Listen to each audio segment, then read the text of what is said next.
Olá, eu sou Maíra Correia Castro, aqui de Curitiba, da Casa Mai.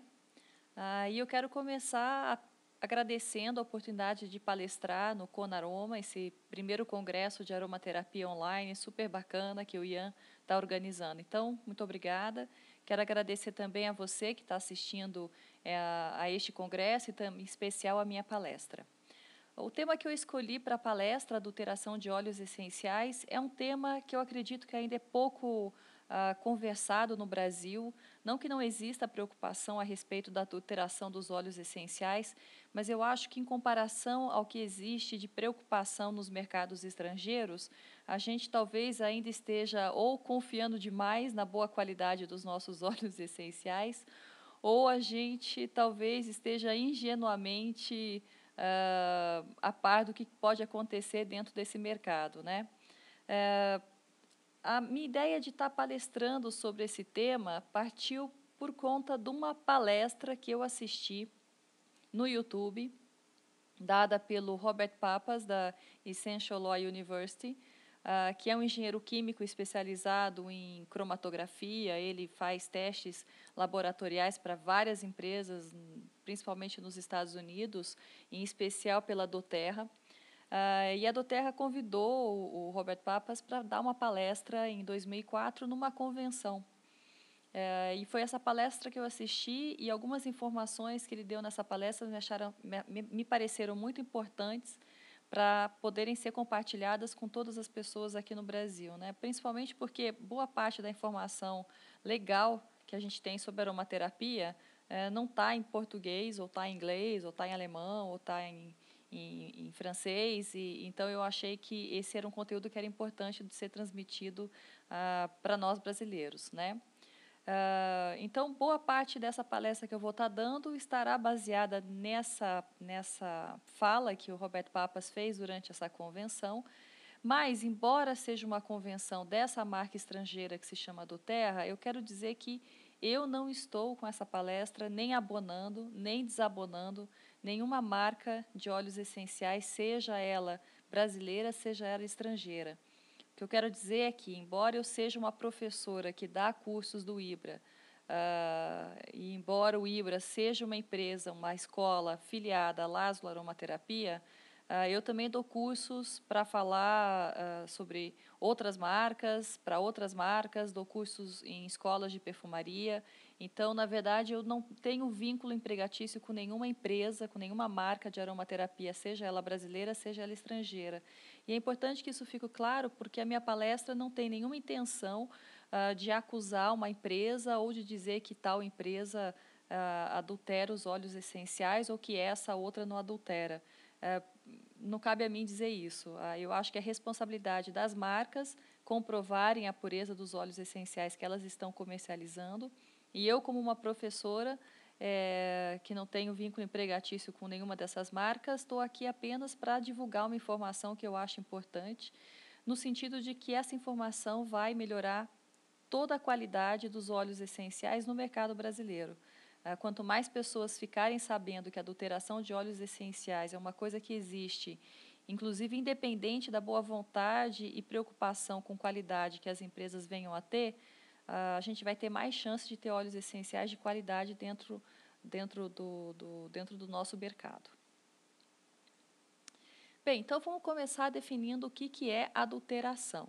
A adulteração, ela é alguma modificação que foi feita no óleo essencial, né?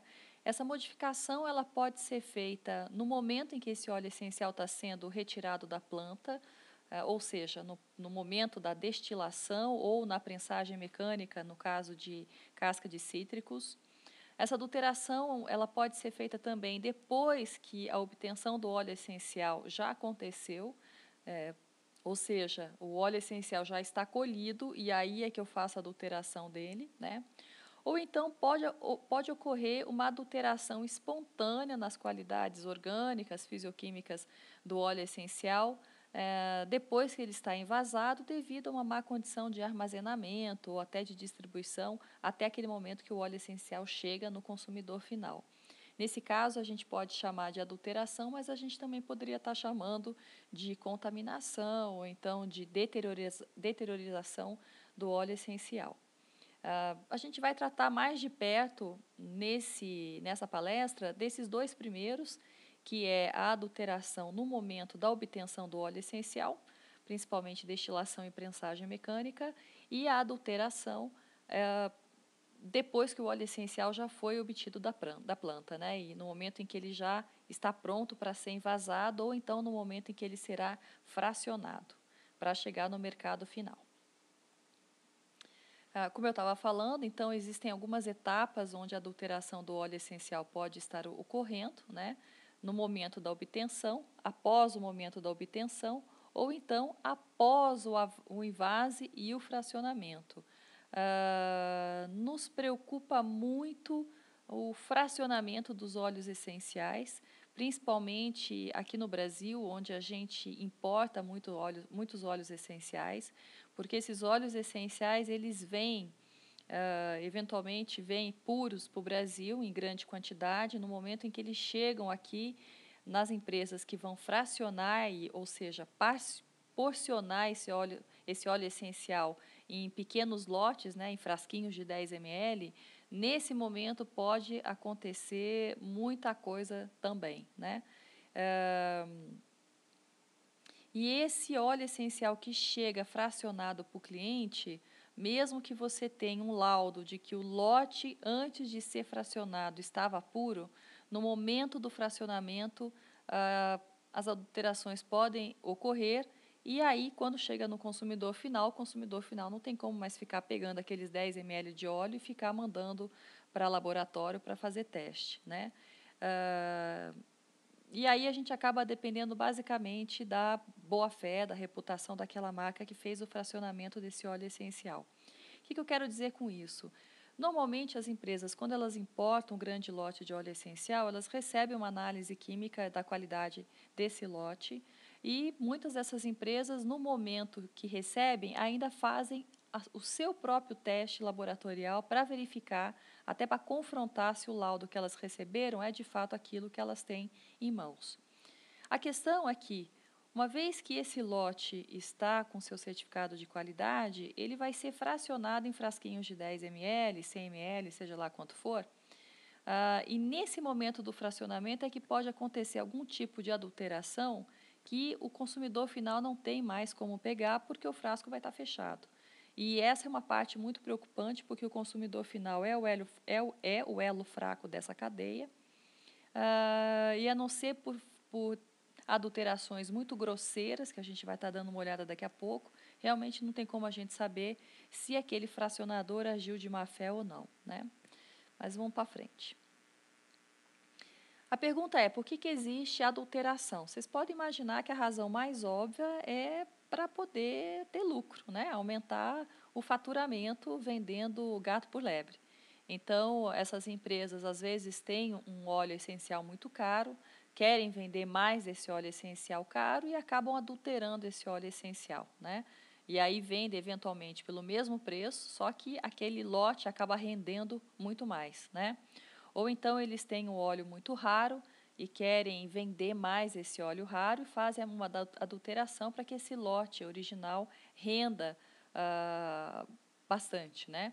Então, o lucro sempre acaba sendo o motivo principal de haver adulteração dentro do mercado de óleos essenciais. Mas, eventualmente, o desconhecimento de quem está destilando a matéria vegetal, ou então de quem está armazenando, distribuindo a matéria vegetal, pode causar também adulterações. Esse desconhecimento, a gente pode imaginar que é um desconhecimento técnico mesmo, ou eventualmente é apenas uma ingenuidade, né? Alguma coisa que a pessoa faz sem imaginar que aquilo possa causar prejuízos à qualidade daquela substância que ela está fracionando, com que ela está mexendo, o óleo essencial, né? E mais frequentemente as adulterações acontecem porque existe uma determinada necessidade de adequar a química ou o olfato daquele óleo essencial de acordo com o desejo, com o que o consumidor espera. O que eu quero dizer com isso? Se a gente pega, por exemplo, uma hortelã, né? A hortelã, ela acaba sendo, quando ela sai do destilador, frequentemente ela tem um aroma de feno, um aroma herbáceo que é muito pouco agradável, sobretudo para se utilizar em produtos fragrantes, né? Então, esse odor ele precisa ser retirado antes do óleo chegar no mercado. É uma coisa que o consumidor final, principalmente se for um consumidor da indústria de fragrância, requer desse óleo essencial. Portanto, ele é mexido, ele não sai da maneira exatamente igual da primeira vez que ele é destilado, antes de chegar no mercado final. E isso é um certo tipo de adulteração que pode estar acontecendo, né? Portanto, a gente tem que definir também uma coisa importante quando a gente está falando de adulteração. Existe algum tipo de adulteração aceitável? No meu modo de compreensão, no meu modo de entendimento, sim. Nem toda adulteração ela é prejudicial à qualidade do óleo essencial. E quando ela não é prejudicial à qualidade do óleo essencial e muito menos prejudicial à saúde do consumidor final que estiver utilizando esse óleo essencial, essa adulteração, se ela for consensual, ou seja, de comum acordo entre quem está vendendo e quem está comprando e usando, no final das contas, aquele óleo essencial, sem que quem esteja usando saia prejudicado em sua saúde, então essa adulteração ela pode ser eventualmente válida. Nesse caso, a gente pode estar chamando até de prática comercial a adulteração daquele óleo essencial. O que eu quero dizer com isso? Existem algumas marcas de óleos essenciais que pegam, por exemplo, um óleo essencial caro, como a rosa destilada, e ao invés de vender aquela rosa destilada pura, numa embalagem de, por exemplo, 2 ml, resolve vender aquela rosa destilada diluída a 10% no óleo de jojoba ou no miristato de isopropila, qualquer coisa nesse sentido, né? Só que daí essa empresa, ela informa no rótulo de que aquele óleo essencial de rosa está diluído a 10%, que está diluído naquele tipo de diluente, deixa tudo às claras no rótulo. Nesse caso, se o consumidor está vendo o que está acontecendo com aquele óleo essencial e resolve comprar, mesmo sabendo que ele está diluído, mesmo sabendo que ele está diluído naquele tipo de diluente, então ele compra porque ele quer. Nesse caso, a empresa e o consumidor final fizeram uma prática comercial, eles estão de comum acordo. Só vai comprar se todas aquelas informações estão no rótulo quem quer. Agora, uma coisa diferente é, por exemplo, você vai comprar um bálsamo de copaíba, e de repente você dá de cara com um vidro de 250 ml e lá está escrito óleo de copaíba. E aí você começa a passar aquela copaíba na sua pele e você percebe que a copaíba desliza muito bem, que a pele fica hidratada, aquela coisa toda, né? Se você fosse perguntar para o vendedor o que tem naquele frasco, ele ia dizer, olha, eu coloquei um pouco de óleo de semente de uva junto com a resina da copaíba, e aí eu fiz um óleo de massagem de copaíba. Aí você fala, pô, mas eu não estava sabendo que você pegou a óleo resina de copaíba, o bálsamo de copaíba, e misturou com óleo vegetal para massagem. Porque isso não está aqui no rótulo. Eu estou imaginando que eu estou utilizando uma copaíba natural, né? 100% pura. Então, nesse caso, quando o consumidor não está informado de que houve uma adulteração naquele óleo que teoricamente deveria estar puro, isso sim é uma adulteração fraudulenta, né, que visa prejudicar o consumidor final. E nesse caso, é um tipo de adulteração que de forma alguma pode ser aceitável, né? Então, espero que tenha ficado claro. Quando a gente está falando sobre qualidade de óleo essencial, é bastante importante que a gente entenda que o que eu acho que é qualidade, para mim, não necessariamente é qualidade para o outro. O que eu quero dizer com isso? Quando a gente olha a indústria farmacêutica define para ela o que é qualidade dos óleos essenciais que, porventura, ela venha a utilizar. Da mesma maneira, a indústria de fragrâncias e flavorizantes também define o que é a qualidade desejada naqueles óleos essenciais que ela estiver utilizando, né? Além disso, existem vários órgãos públicos, consórcios de indústrias, institutos independentes, que podem estar definindo a qualidade desejada, esperada, dentro de determinado óleo essencial. Vocês estão vendo aí, por exemplo, a AFNOR na França, a ISO, que é uma organização internacional, o IFRA também, a BNT aqui do Brasil, o FDA dos Estados Unidos. Então, todas essas são empresas, são entidades, né, organizações que acabam definindo normas para a qualidade das substâncias fragrantes, no nosso caso, os óleos essenciais, e, via de regra, o mercado segue essas normatizações. A questão é que essas normatizações estão sempre a serviço de determinada indústria, né? Então, por exemplo, se o FDA diz que aquela substância é normalmente aceita como segura, o fato dessa substância ser normalmente aceita como segura não quer dizer que essa substância possa ser utilizada terapeuticamente para os fins, por exemplo, de aromaterapia, né? O que eu quero dizer com isso? Vamos imaginar que a gente tem uma empresa dizendo que todos os seus óleos essenciais foram reconhecidos como seguros pelo FDA. Bom, isso não quer dizer muita coisa, né? O FDA vai simplesmente dizer que aquela substância é normalmente conhecida como segura, mas se a empresa está usando essa substância, ensinando os seus consumidores a usar essa substância de uma maneira não segura, para que serve esse tipo de aval do FDA, né? Vamos imaginar, por exemplo, que o IFRA pegue um óleo essencial qualquer e diga que o standard, né, que o padrão de qualidade desse óleo seja X, né? Bem, mas o IFRA está interessado em estabelecer padrão de qualidade para a indústria de fragrâncias e flavorizantes, que não tem nada a ver com relação ao que é qualidade dentro da aromaterapia. Então, seguir essas normas técnicas desses institutos todos dentro da nossa área, que é da aromaterapia, significa alguma coisa, mas não significa tudo. E, pelo contrário, às vezes pode ser até prejudicial à própria prática da aromaterapia. Existe atualmente uma polêmica na comunidade europeia, encabeçada principalmente por entidades de consumidor, associações espontâneas de consumidores, sobretudo dos consumidores que querem se defender contra alergênicos, que está querendo tirar muito óleo essencial do mercado, porque esses óleos essenciais têm sido reputados como alergênicos ou sensibilizantes para a pele do modo geral, né? O que acontece é que esses testes todos de sensibilidade frequentemente são rodados em cima de substâncias fragrantes ou óleos essenciais que estão seguindo padrões de qualidade para a indústria de fragrância.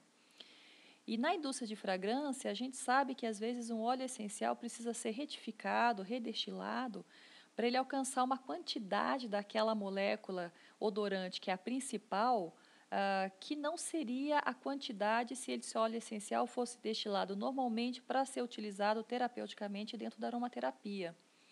Então, quando as pessoas ouvem falar óleo essencial sensibilizante ou alergênico, elas ficam imaginando que o óleo da aromaterapia é o mesmo daquele que a indústria de cosmético utilizou para colocar dentro de um creme, de um perfume, alguma coisa nesse sentido, e não é. Então, a gente não pode dizer que a reação de alergia ou a reação de sensibilidade que um óleo que está no padrão do IFRA é o mesmo do padrão do setor da aromaterapia. Só que a corda, como eu falei para vocês, arrebenta no lado fraco, e aí o lado fraco é sempre nós, que não temos uma indústria por trás para poder comprovar e ficar fazendo teste farmacológico para comprovar que aquele óleo essencial é ou não alergênico ou sensibilizante para a maior parte das pessoas, né?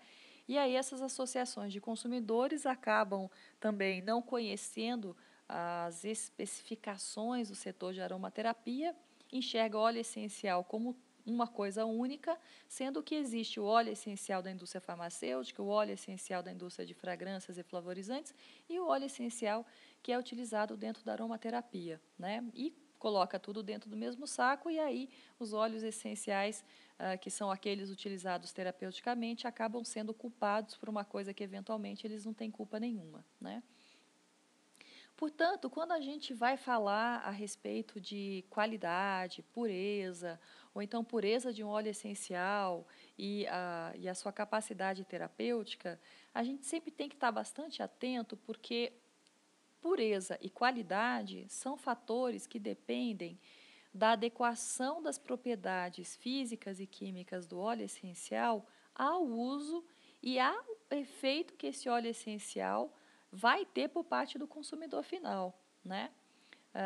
Uma grande crítica que é feita nos Estados Unidos contra empresas que trabalham com marketing de multinível, né? Multilevel marketing, né? Essas empresas, elas acabam colocando na mídia que apenas elas têm óleos essenciais de grau terapêutico, etc, etc, etc. Como se as outras empresas não tivessem óleos essenciais com grau terapêutico, né? E aí a crítica que é feita é o seguinte, tá, tudo bem. Então, essas empresas estão dizendo que os óleos essenciais delas têm grau terapêutico, mas quem que está definindo o que é grau terapêutico, né? Essa definição vem de alguma entidade independente ou é apenas ela própria que está dizendo que é terapêutico o óleo essencial que ela vende? Então, a questão da qualidade segue pelo mesmo caminho. Quando, eventualmente, se tem uma ISO dizendo que o padrão de terpinequatrol é, por exemplo, de pelo menos 40% no óleo essencial de tea tree, isso é para essa, para essa entidade, né? Porque, de repente, se eu pego na aromaterapia e consigo um óleo essencial de tea tree que chega a ter 50% de terpinequatrol, significa que ele não tem qualidade, então, ou significa que ele teria uma qualidade terapêutica ainda mais acentuada? Essas coisas todas precisam ser bastante bem definidas, né? Porque num mercado que está em franca expansão, como é o mercado da aromaterapia, em que os players ainda estão se consolidando, marcando território, sobretudo no Brasil, que é um mercado ainda mais novo do que lá nos Estados Unidos e na Europa, dar nome aos bois como forma de garantir o seu território é uma coisa que vai acontecer cada vez mais, né? E aí a gente tem que ficar muito atento, porque as estratégias de marketing das empresas não acompanham, via de regra, aquilo que o mercado precisa para conseguir evoluir como um todo de uma maneira respeitosa, ética, com o consumidor final, que somos nós, né, os usuários de aromaterapia. Então, a gente precisa ficar bastante atento mesmo, porque um óleo essencial puro não necessariamente é um óleo essencial de qualidade, e um óleo essencial de qualidade não necessariamente é um óleo essencial terapêutico, né? Pureza e qualidade tem a ver com, você quer um óleo essencial puro, ok. Então, você não quer um óleo essencial que tenha, por exemplo, substâncias químicas sintéticas lá dentro. Agora, o fato dele ser puro significa que ele também tem qualidade, né? Eventualmente, um óleo pode ser mal destilado e continua puro, mas um óleo mal destilado que é puro não necessariamente é um óleo de qualidade. E, na outra linha, se a gente pega um óleo essencial puro, que saiu puro e foi envasado puro lá do seu destilador, não necessariamente ele é terapêutico. Se a gente pegar, por exemplo, o óleo de eucalipto, frequentemente os óleos de eucalipto eles são redestilados para que o teor de 1,8 cineol seja maior do que o teor com que ele sai do destilador. E aí sim o óleo essencial de eucalipto se torna um óleo essencial muito mais terapêutico. Então, o fato daquele óleo essencial ser puro não necessariamente quer dizer que ele é terapêutico. Esses processos na própria destilação, eles são comumente feitos pelas empresas sem que o consumidor final saiba que isso acontece. Mas, se por um acaso alguma empresa quiser marketear o fato de que a destilação dela não sofre nenhum tipo de interferência e, portanto, o seu óleo essencial é o mais próximo do que existe na planta, ela tem todo o direito de fazer isso, mas a gente também tem todo o direito de achar que, de repente, o óleo, porque ele não está sendo, porque o processo de destilação dele não está sendo manipulado de maneira adequada, esse processo não vai fazer com que o óleo final seja um óleo necessariamente terapêutico, né? Que também é um outro problema que tem dentro da aromaterapia. Frequentemente, a gente ouve que o melhor óleo essencial é aquele que saiu da destilação, tal como foi da primeira vez. Quer dizer, que qualquer processo que você tenha, que manipule muito as condições habituais da destilação, faria com que você estivesse adulterando o óleo essencial. Isso é frequentemente uma bobagem, para a gente colocar numa palavra que não é tão agressiva assim, porque, em primeiro lugar, os óleos essenciais eles não estão na planta, né? O que existe dentro da planta não é o óleo essencial. O óleo essencial é aquele produto final que a gente pega dentro de um frasco, normalmente de 10 ml. O que existe na planta são os seus metabólitos secundários. E dentro desses metabólitos secundários existem moléculas aromáticas voláteis que, uma vez retiradas da planta, são chamadas de óleos essenciais, né? O óleo essencial tanto não está na planta, quanto o processo de obtenção do óleo essencial pode fazer com que a molécula original da planta se transforme numa outra dentro do frasquinho, simplesmente pela ação do calor, né? O exemplo mais banal disso é a transformação da matricina em camazuleno, quando você tem a camomila azul destilada com vapor de água quente, né? Então, essa ação do vapor de água transforma um metabólito secundário da planta no componente do óleo essencial, que não existe na planta in natura, né? Então, imaginar que a gente não deva manipular o processo de destilação, porque você não pode mexer no óleo essencial da planta, por esse ponto de vista, acaba sendo uma bobagem, né? O óleo essencial, ele já é alguma coisa manipulada, porque não existe nenhuma planta que esteja lá fazendo a sua destilação, a sua prensagem mecânica sozinha, sem a ação do homem. Então, o processo da destilação, o processo da prensagem mecânica já é uma manipulação humana em cima da química original daquela planta. E a segunda razão pela qual a gente imaginar que não se pode, de nenhuma maneira, manipular o processo de destilação, de prensagem das plantas, por que isso é uma bobagem? Pelo fato de que, frequentemente, para a gente obter óleos essenciais que na aromaterapia são considerados terapêuticos, é fundamental se manipular as condições de destilação numa planta, né? O tempo em que aquela planta fica sendo destilado, a temperatura que chega o tambor de destilação, o momento em que você colhe aquela fração do óleo essencial, né? Se você vai redestilar, se você vai aquecer o óleo essencial, se a destilação vai ser, por exemplo, a seco, a vácuo, se você vai fazer uma hidrodestilação, se você vai fazer uma turbodestilação, enfim, existem várias razões que levam a gente a manipular as condições da destilação para poder obter um óleo que é puro, justamente porque nenhum tipo de aditivo foi colocado naquele óleo essencial depois que ele saiu da destilação, mas que é terapêutico, né? É terapêutico justamente porque as condições da destilação foram manipuladas, sem que isso faça com que o óleo essencial deixe de ser puro. Ok? Agora vamos dar uma olhada sobre os testes de qualidade que podem ser feitos, que devem ser feitos, na verdade, para garantir a qualidade do óleo essencial, garantir a sua pureza e tudo mais, né? Esses testes de qualidade, via de regra, são uma avaliação sensorial e as avaliações das propriedades físico-químicas do óleo. No que se refere aos testes que são avaliações sensoriais, a gente vai estar principalmente o quê? Preocupado com o odor do óleo essencial, então tem que cheirar o óleo essencial para você saber se aquele óleo essencial está bom ou não, né? E é muito interessante porque frequentemente no cheiro você já percebe, esse óleo essencial não está legal, né? É possível também observar a cor do óleo essencial. Então, as cores do óleo essencial, eu sempre brinco, é tudo tom pastel, né? Não tem nenhuma cor escandalosa, anos 80. Não existe óleo essencial pink fosforescente, amarelo cítrico, verde fluorescente, azul céu. Não existe nada desse tipo, né? Rosa choque, nada.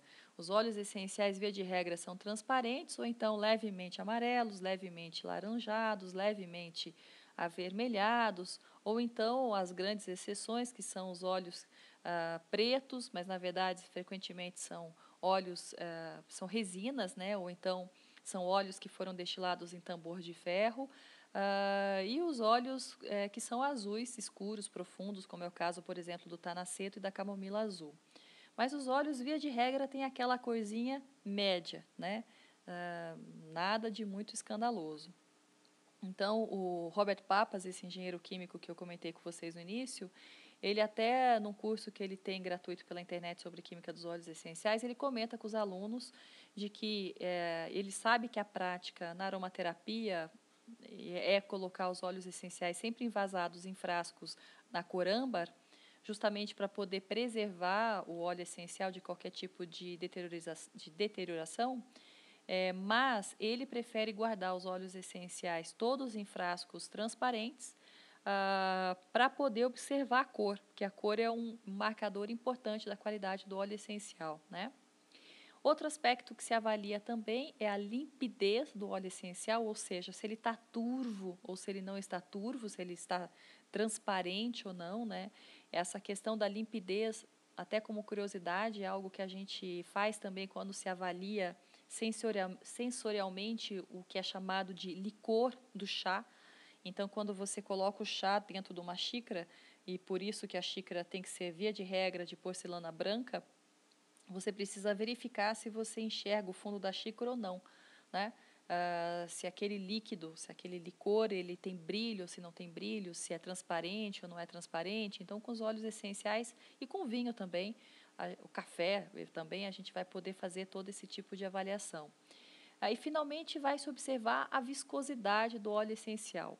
Vocês todos estão acostumados com isso. Quando a gente pega um frasquinho, você vira o frasquinho e às vezes tem óleo essencial que é líquido, né? Você faz assim, ele mexe rapidinho dentro do frasco. E tem óleo essencial que você vai mexer, o bichinho demora, né? Porque ele é viscoso, denso, né? Como se fosse até uma gordura. Mas não é, né? É apenas a textura do óleo essencial. Então, isso é um aspecto importante também na avaliação sensorial. E com relação à avaliação das propriedades físico-químicas, a gente vai estar observando a solubilidade daquele óleo essencial, a sua densidade relativa, que também é chamado de gravidade específica, a rotação óptica, o índice de refração e, finalmente, fazer a análise colocando esse óleo essencial dentro de um cromatógrafo gasoso, espectógrafo de massa. Aqui na palestra eu vou sempre me referir ao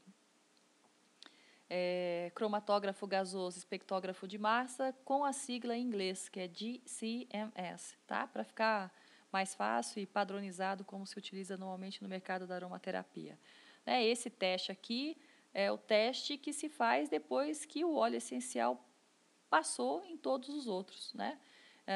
Via de regra, primeiro se começa pelos testes que são muito mais baratos, ou seja, você cheira, você olha a cor, você vê a limpidez, a viscosidade, o óleo essencial não passa, então nem tem por que colocar ele em cima de um cromatógrafo. Agora, se de repente todos os outros testes deram ok, e aí você precisa ter certeza de que aquele óleo essencial é puro, aí sim você joga a amostra do óleo essencial no cromatógrafo para poder ter certeza da pureza daquele óleo essencial ou não, né? Ou seja, o cromatógrafo, o perfil da cromatografia é a última coisa que se faz na avaliação química do óleo essencial, sobretudo porque é um teste bastante caro, né? Vamos ver algumas adulterações grosseiras que a gente poderia estar pegando, por exemplo, só de fazer a avaliação sensorial dos óleos essenciais. Na questão do odor, imagina que você pega um frasquinho de uma lavanda francesa, uma lavandula officinalis, você abre, cheira e imediatamente salta aquele aroma bastante canforado. Bem, a lavanda francesa verdadeira não é para cheirar cânfora, como, por exemplo, uma lavândula spike, uma lavândula latifolia, né, que é a lavanda canforada. Então, você já pode desconfiar que esta não é uma lavanda francesa legítima.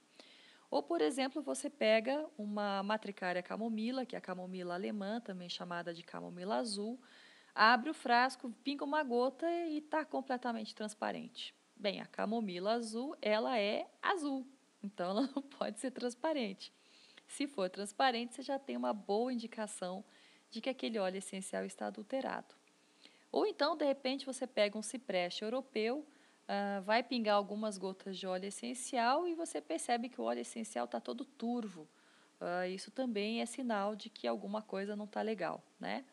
Ou, de repente, você tem, como eu, o hábito de guardar os seus óleos essenciais que não estão sendo utilizados no dia a dia de forma frequente na geladeira, como, por exemplo, uma rosa destilada. E aí você pega essa rosa destilada um dia da sua geladeira e você observa que ela continua liquidazinha. Quer dizer, que ela se mexe facinho dentro do frasco em vez de estar inteirinha congelada. Também é uma boa indicação de que essa rosa está adulterada, porque, via de regra, as ceras presentes nesse tipo de produto vão fazer com que o aspecto do óleo, que o óleo fique congelado abaixo dos 16 graus, né? É a mesma história lá do mel que todo mundo conhece. O mel verdadeiro começa a cristalizar, né? A temperatura ambiente depois de um tempo, e o mel que está adulterado com água, sacarose, frutose, essas coisas todas, ele permanece líquido ao longo do tempo. Então, a gente acaba tendo alguns óleos essenciais que, fora da temperatura ambiente, via de regra, numa temperatura mais fria, que é quando a gente consegue observar isso de forma precisa, o óleo essencial fica com uma viscosidade diferente. E aí, se você pega alguma coisa assim, você já sabe que é um óleo essencial que tem grande chance de estar adulterado. Agora, no que se refere aos testes de qualidade para avaliar as propriedades físico-químicas dos óleos essenciais, aí tem muita coisa para ser feita, né? Tem muita coisa para ser estudada. Essas adulterações, via de regra, elas são qualitativas, no sentido de que a molécula que se esperava ter no óleo essencial não tem, ou então está aparecendo molécula que não deveria ter, né? Ou então são adulterações quantitativas, na quantidade daquelas moléculas que deveriam ou não deveriam aparecer no óleo essencial, né? A gente vai olhar de perto as 6 primeiras, 1, 2, 3, 4, as 5 primeiras adulterações aqui, e essas 2 últimas eu estou apenas mencionando, mas a gente não vai estar falando nessa palestra, tá? Que são a presença de contaminantes, como, por exemplo, metais pesados ou pesticidas no óleo essencial, e a deterioração do óleo essencial por conta dele ficar guardado de maneira inadequada, seja na empresa que vai vender o lote no atacado, seja a empresa que comprou esse lote e vai fracionar, seja o varejo, né, a lojinha que está vendendo o óleo essencial já envasado nos frasquinhos menores para o consumidor final. Agora, com relação às outras adulterações, elas são do seguinte tipo, né?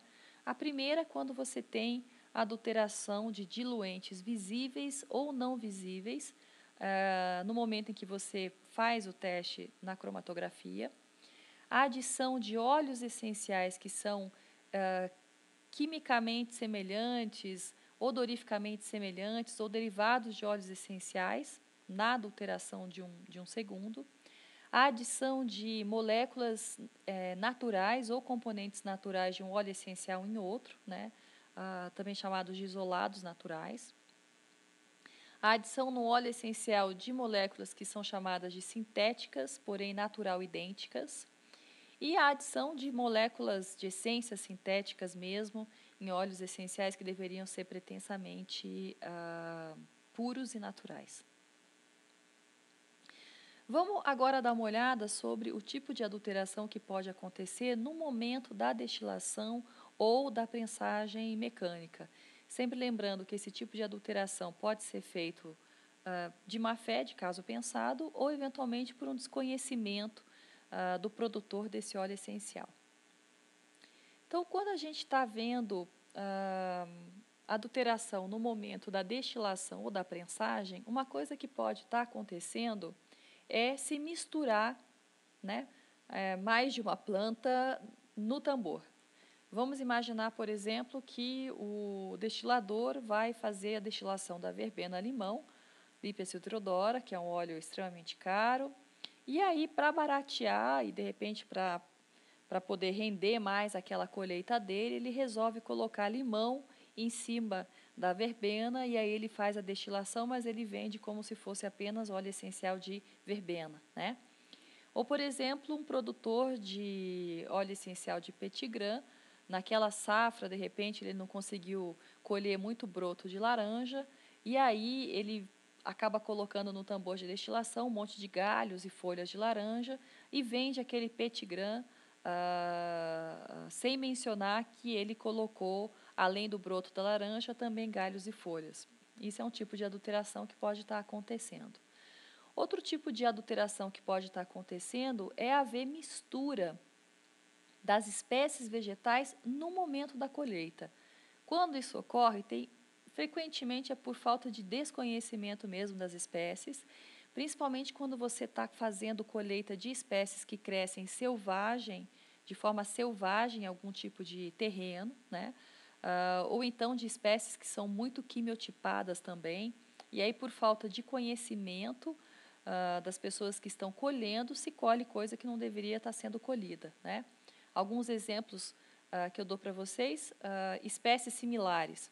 Então, vai produzir Litzia cubeba e aí, em vez de colher apenas Litzia cubeba, se colhe outras espécies do mesmo gênero, por exemplo, a Litzia enosma e a Litzia morifolia. Ou, por exemplo, se vai colher, se vai destilar alguma coisa orgânica e acaba se colhendo coisas que também não são orgânicas. Isso é um pouco menos comum, porque a delimitação de uma área orgânica precisa ser uma área suficientemente grande para que não haja contaminação do pesticida com a plantação vizinha, mas a gente pode imaginar que dentro da possibilidade é algo que possa acontecer também, né? Ou então, no momento da colheita, se pode misturar espécies diferentes. Vamos imaginar que as espécies são colhidas em diferentes partes do mundo. E aí essas coisas todas elas chegam para a mesma empresa que vai destilar e nesse momento, em vez de separar o que é de um país ou de outro, acaba trazendo tudo junto para o mesmo tambor, né? E os quimiotipos, como eu comentei com vocês, que também lá pelo terreno podem estar catando coisa que não é exatamente da mesma subespécie e colocando no mesmo tambor de destilação, né?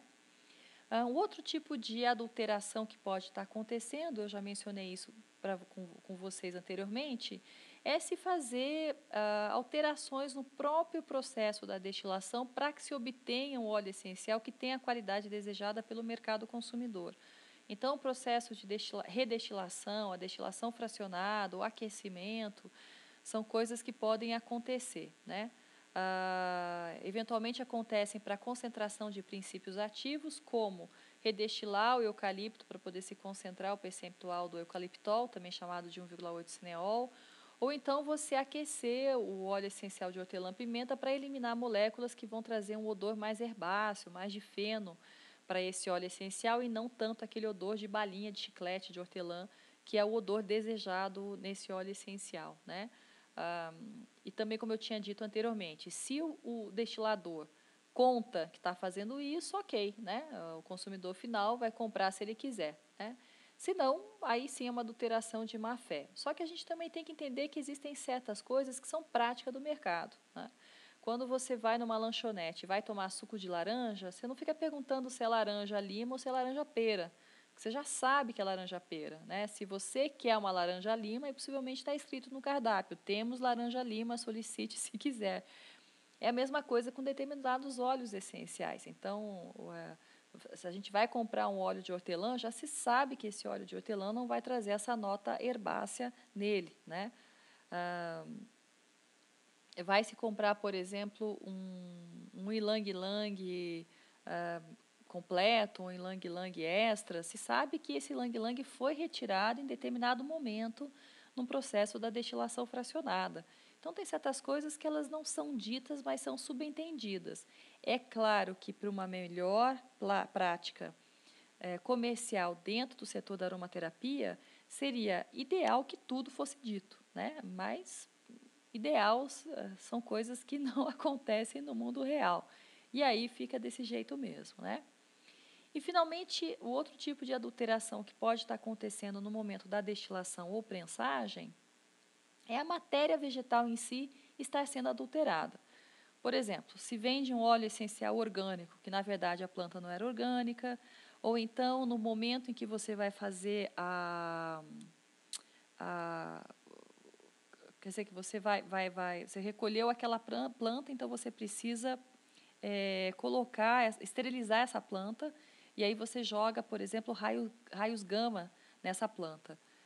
Então, a planta foi esterilizada e a gente sabe que esse tipo de esterilização pode fazer com que alguns princípios ativos sejam perdidos. E aí não se informa isso no momento da destilação e você não sabe, de repente, que essa planta foi uma planta que foi esterilizada antes, né? Ou, por exemplo, uma planta que foi destilada é uma planta que vem de sementes transgênicas e também não se informa isso. Então, essas coisas elas podem acontecer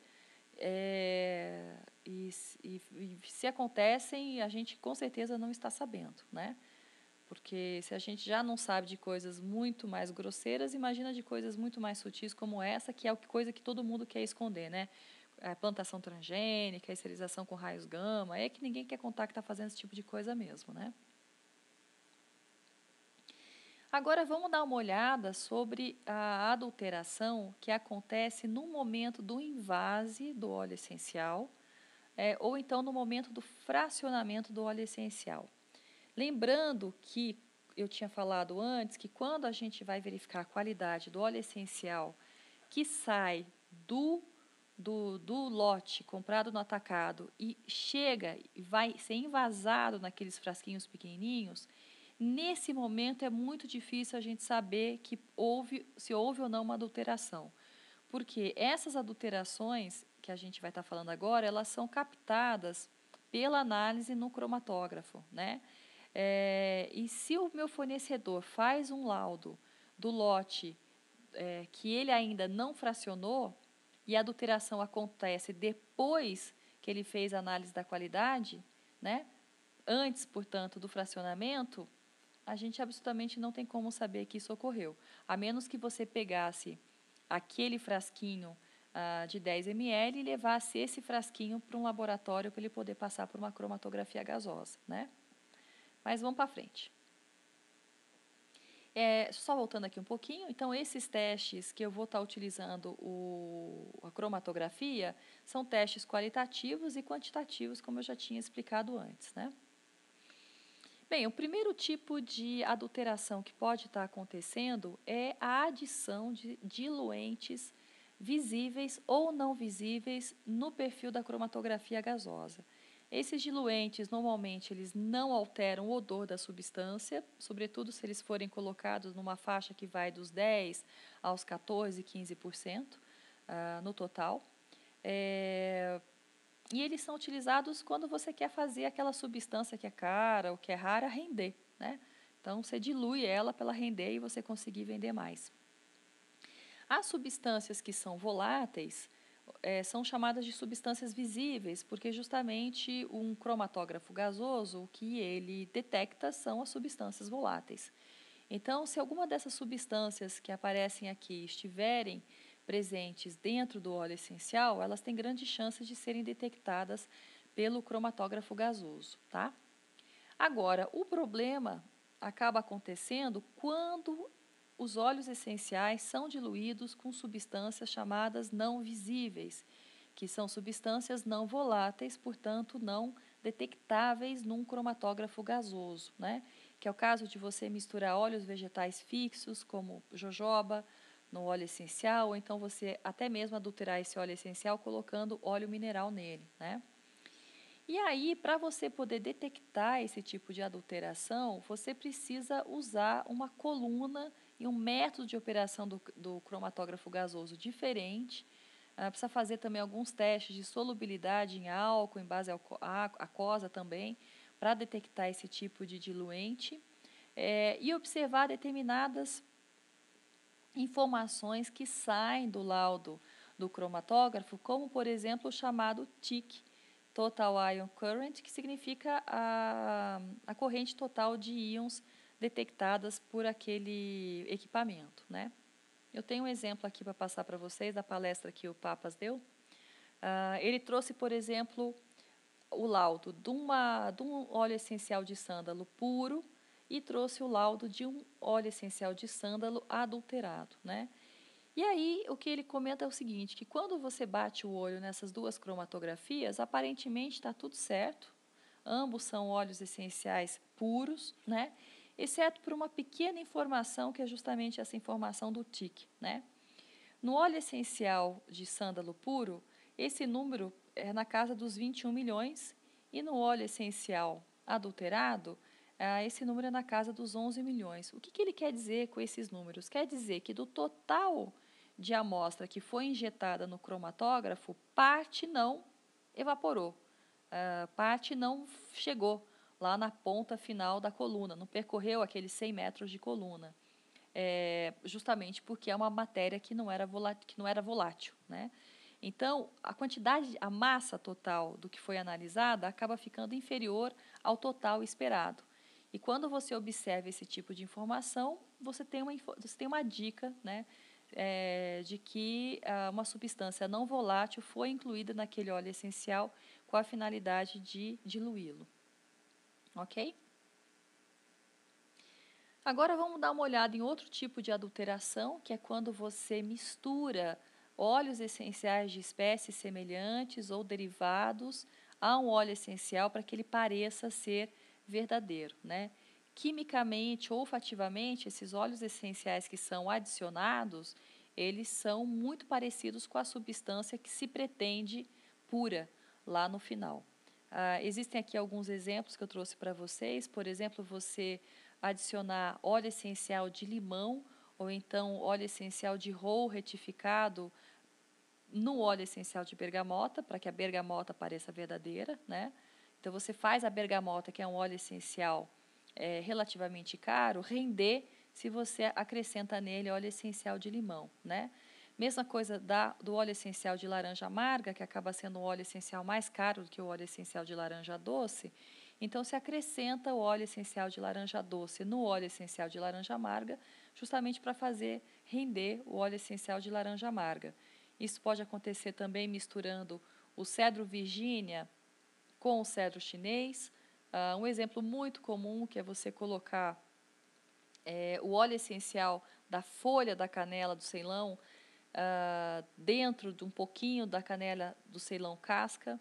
Você misturar, por exemplo, óleo de hortelã do campo ao óleo de hortelã-pimenta, ou então você adicionar óleo essencial de eucalipto ou de cânfora no óleo essencial de alecrim canforado, né? E esse tipo de coisa acaba acontecendo também com matéria para perfumaria, como é o caso, por exemplo, de você adicionar absoluto de espinafre ao absoluto de folha de violeta, para parecer que você tem a substância verdadeira, né? Então, você faz render aquele absoluto de violeta. E aqui, é claro, né, essa lista aqui, ela vai aumentando à medida que você vai descobrindo novas maneiras de fazer com que uma coisa pareça ser outra. Aqui em cima vocês estão vendo, né, uma diferença entre a cássia, que é a canela da China, e a canela do Ceilão, que é chamada de canela verdadeira, né? A canela verdadeira é um óleo essencial muito mais caro, e a canela da China é um óleo essencial muito mais barato, muito mais comum, inclusive com condimento, elas têm essa diferença também, né? A gente raramente consegue, pelo menos aqui no Brasil, aqui em Curitiba pelo menos, é muito difícil você obter uma canela verdadeira. O que a gente consegue comprar no mercado é a canela cássia, que é chamada de canela da China. Nessa mesma palestra que o Papas fez, aqui ele traz análise desse tipo de adulteração. Então, o primeiro slide que ele traz é a análise cromatográfica da cássia, que é a canela da China. Opa, só um instantinho que eu voltei. Mostrando, por exemplo, que na canela da China, duas substâncias bem características desse óleo essencial aparecem. Uma dessas substâncias que aparece num percentual muito pequeno, na casa de 1,5, 1,7, que é a cumarina, que é uma substância preocupante, porque em grandes quantidades ela pode se tornar carcinogênica, né? E outra dessa substância é o ortometoxicinamaldeído, que na cássia costuma aparecer na ordem dos 6 aos 12%. Já a cromatografia da canela verdadeira, que é a canela do Ceilão, retirado, óleo essencial retirado da casca, a presença da cumarina é nula, essa molécula não aparece na cromatografia, e quando aparece o ortomethoxycinnamaldeído, aparece muito pouquinho. Nesse caso aqui, apareceu com 0,27%, né? Então, mostrando que é bem o perfil de uma canela do Ceilão verdadeira. Quando essas duas espécies são misturadas entre si, o que surge é um óleo adulterado em que você percebe a presença da cumarina, que veio aqui da cássia, também chamada de canela da China, e aparece o ortomethoxycinnamaldeído na faixa dos 10%, que é uma coisa completamente diferente, né, completamente inédita, quando você tem um óleo de canela do Ceilão legítimo, verdadeiro.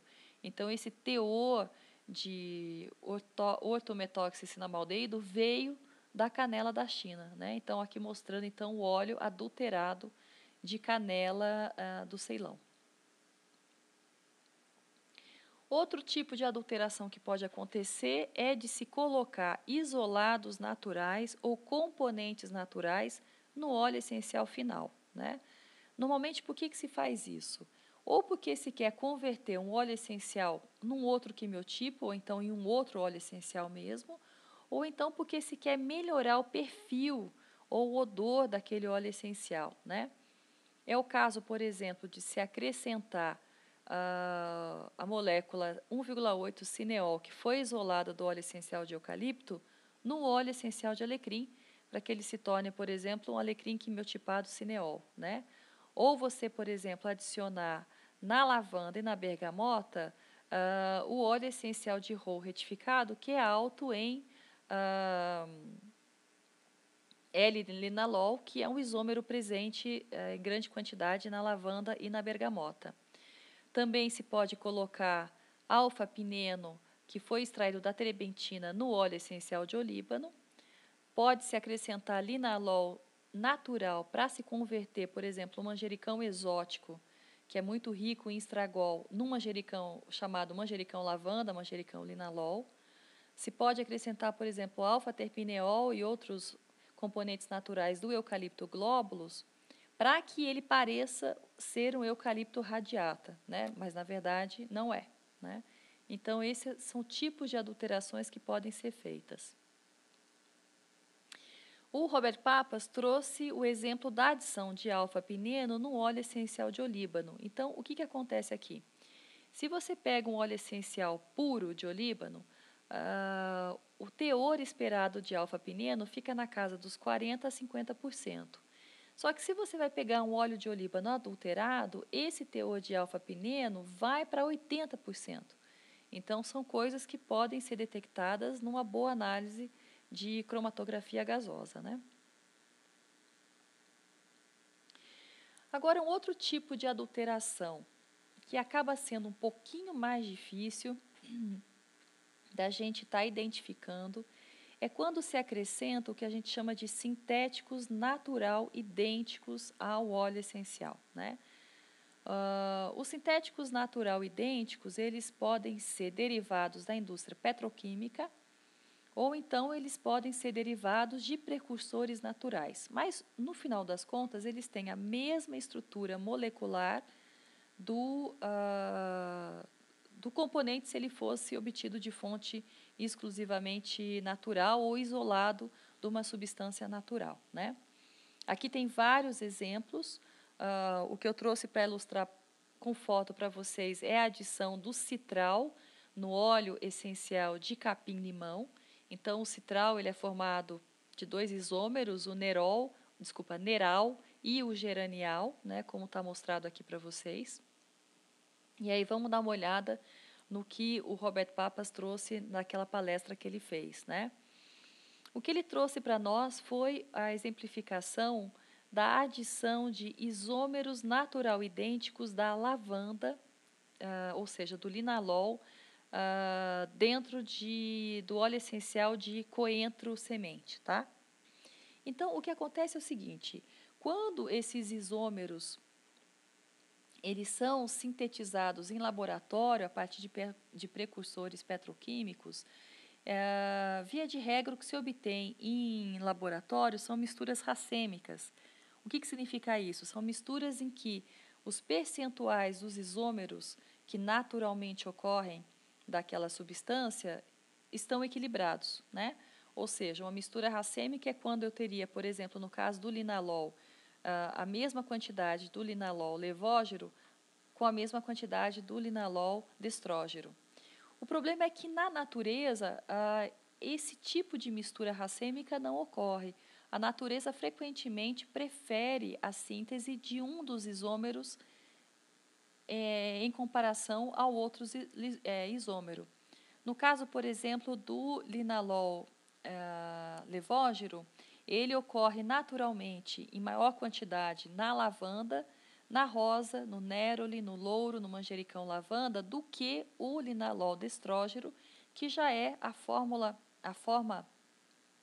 de isômero preferencial do óleo essencial de coentro e da laranja doce, né? Então, esses isômeros, eles são chamados de enantiômetros, e o problema é que quando você vai conduzir um teste de cromatografia gasosa, em que você precisa detectar a adição de sintéticos que foram derivados de petroquímicos, e aí a marcação desses sintéticos é o fato deles serem mais a detecção desses sintéticos é o fato desses isômeros estarem numa mistura racêmica. Se você jogar esse tipo de teste num equipamento normal de cromatografia gasosa, esses equipamentos não conseguem detectar, porque eles não estão prontos para detectar enantiômetros, ou seja, esses isômeros ópticos, né? E aí, então, você precisa mudar o tipo de teste de cromatografia que você está fazendo. Você precisa rodar um teste em que esse cromatógrafo estará apto a detectar a quiralidade, né? A quiralidade é justamente essa propriedade que determinados carbonos têm de fazer com que a molécula crie esse tipo de isômero, né? Aqui o Robert Papas trouxe para nós uma análise de um coentro que parece perfeitamente natural, se você roda um teste padrão de cromatografia nele, só que daí quando você faz o que se chama de cromatografia própria para a quiralidade, ou Chiral GCMS em inglês, você verifica que a distribuição dos isômeros levógero e destrógero do linalol dentro do coentro não atende àquilo que se espera para um óleo essencial puro, mostrando, portanto, que linalol natural idêntico, porém sintético, né, foi acrescentado no produto final do coentro, que é o óleo essencial.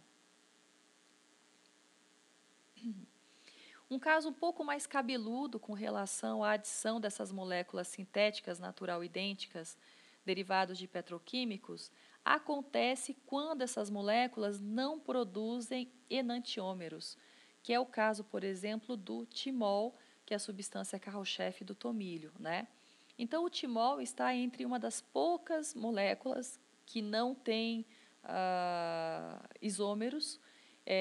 Portanto, quando você pega um timol sintético, né? Aqui no slide até está falando tomilho sintético, mas é o timol sintético, e se faz a análise dele, verifica que ele não tem nenhum tipo de impureza. Se tivesse impureza, a gente estaria vendo alguns picos aqui no perfil cromatográfico.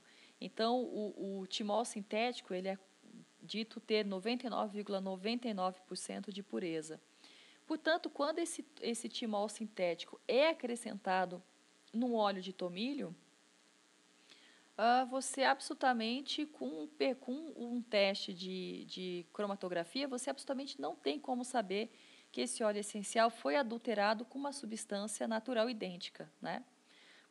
Principalmente, se você quiser rodar também um teste de cromatografia quiral, você também não vai conseguir detectar, porque o timol não produz enantiômeros.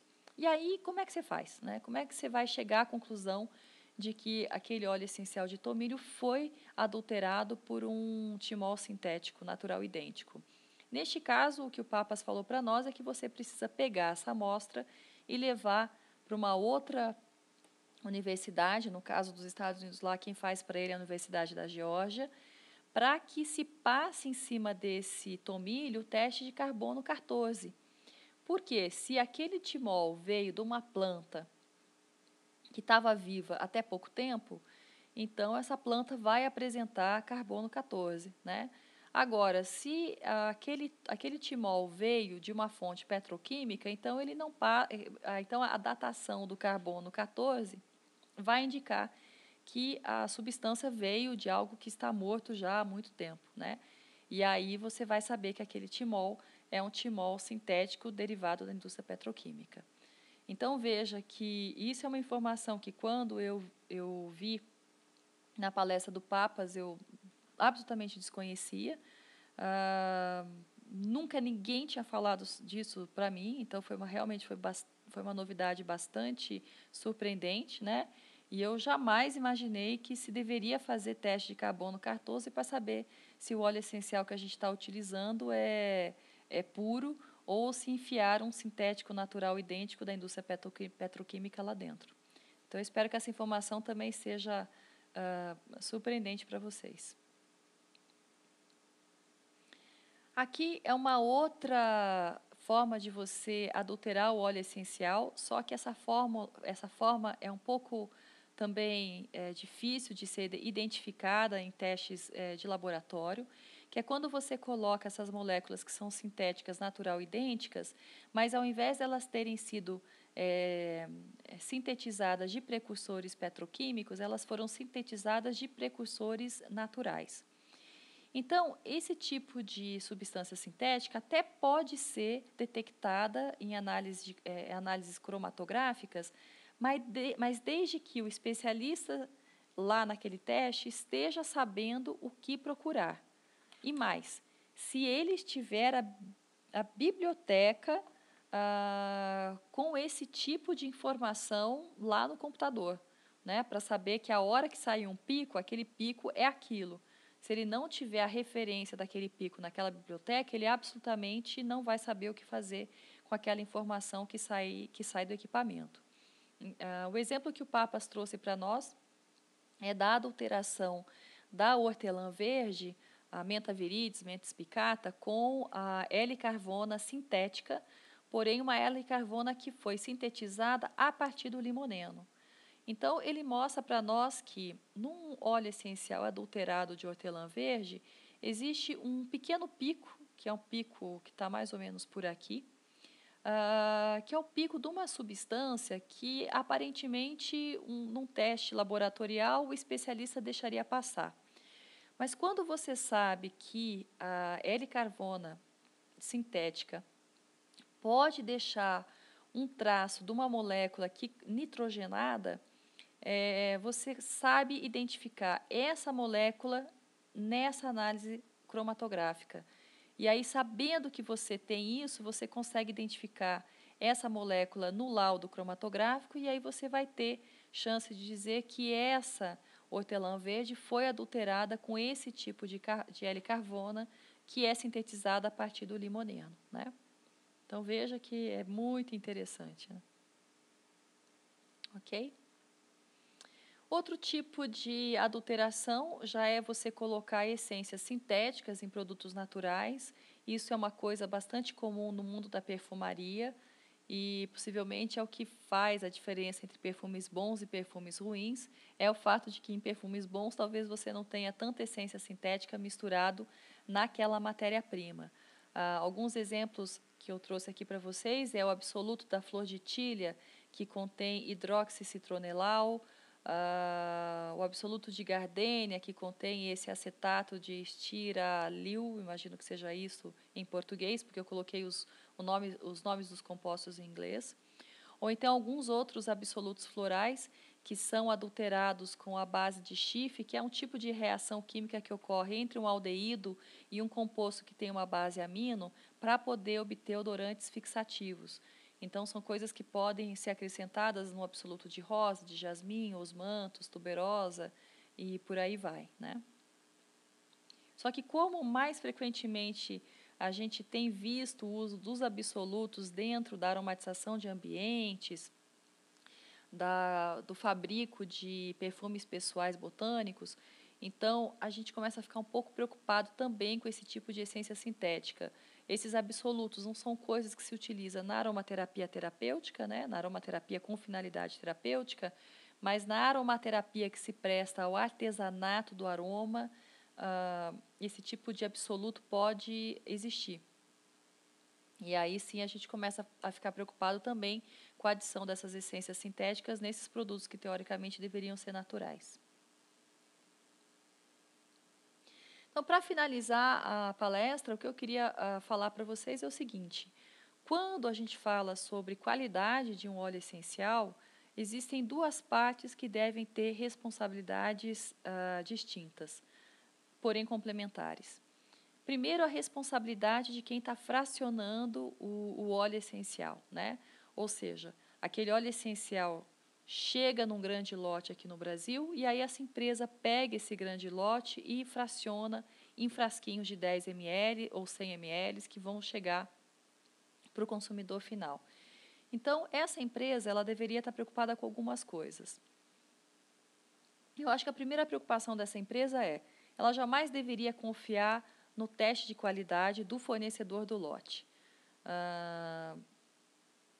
O fato dessa empresa apresentar um laudo de cromatografia que não é o que ela fez, não garante a qualidade do lote que ela está comprando, né?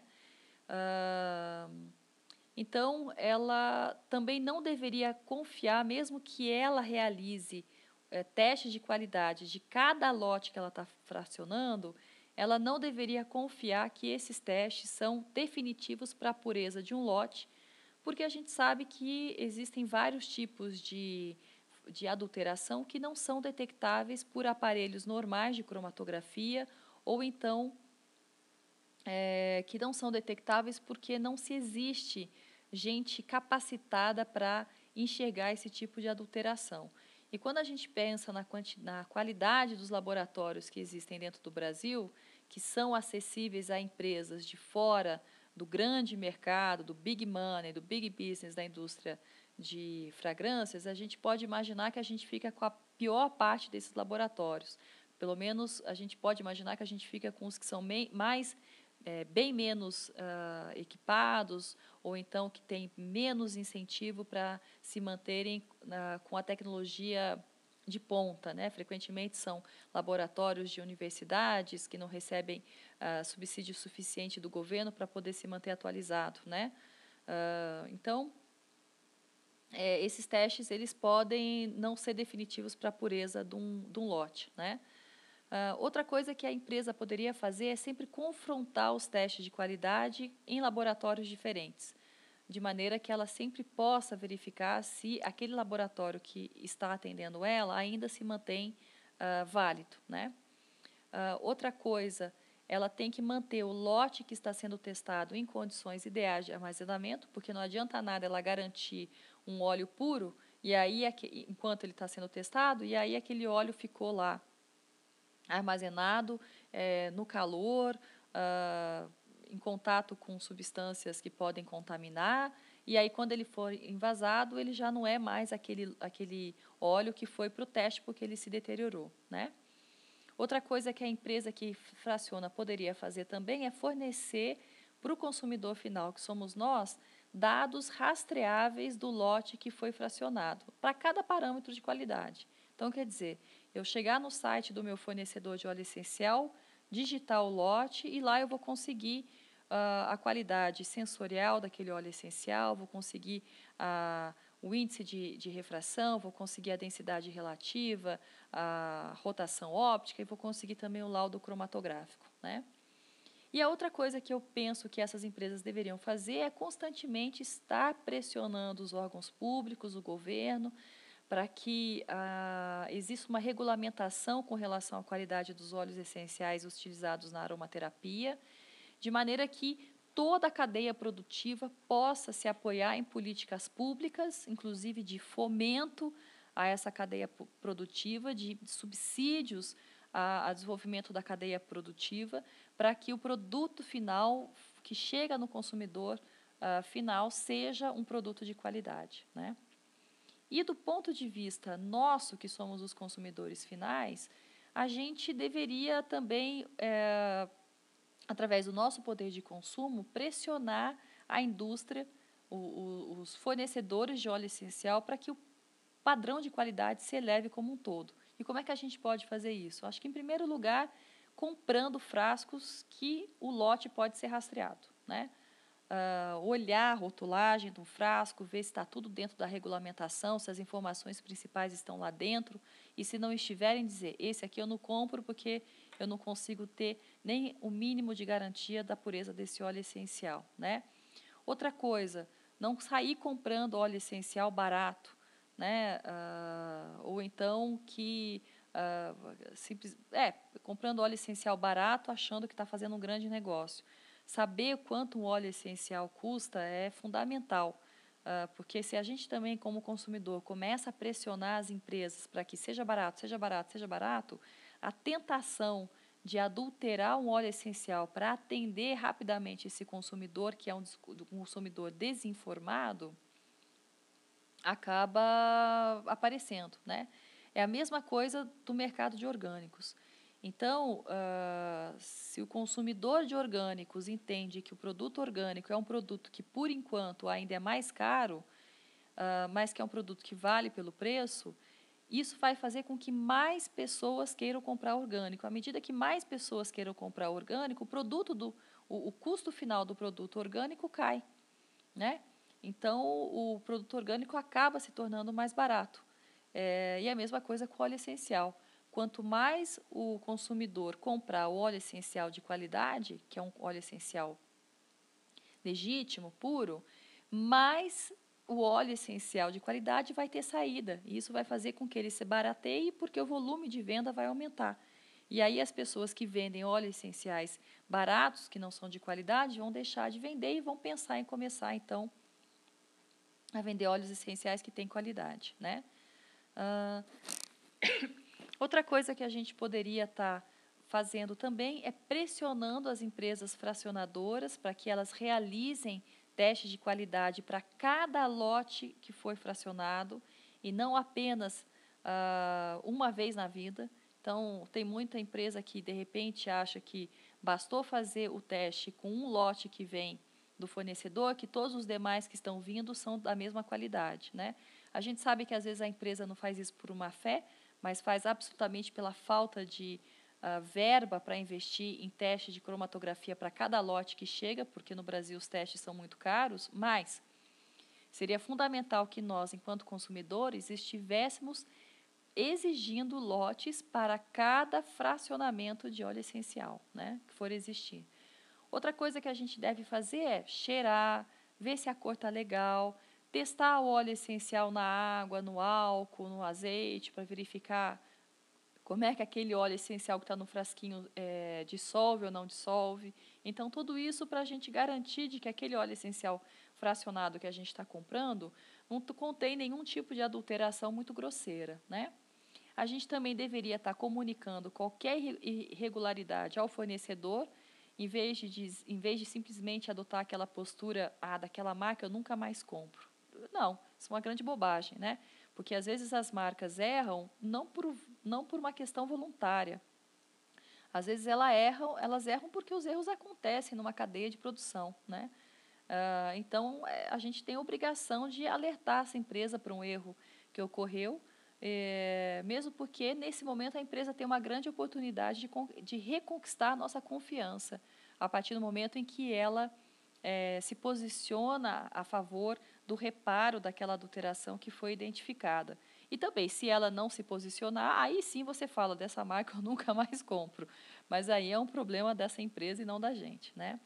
E outra coisa que, enquanto consumidor final, a gente deveria estar fazendo é a mesma coisa das empresas, de estar exigindo uma postura do governo com relação ao incentivo da cadeia produtiva da aromaterapia, de maneira que a gente tenha produtos de mais qualidade, que as empresas tenham subsídio para poder investir em qualidade, em laboratórios, em análises cromatográficas, facilitar a burocracia também com que os óleos essenciais chegam no Brasil, sobretudo porque existe muita deterioração de óleo essencial nos portos, porque a mercadoria fica parada lá, sem nenhum tipo de preocupação com prazo de validade, com a maneira como está sendo estocado, e aí, frequentemente, os fornecedores que são mais idôneos têm que arcar com alguns milhares de reais, com lotes que eles têm que absolutamente jogar fora, porque não se prestam mais ao comércio, em função de terem ficado parado no porto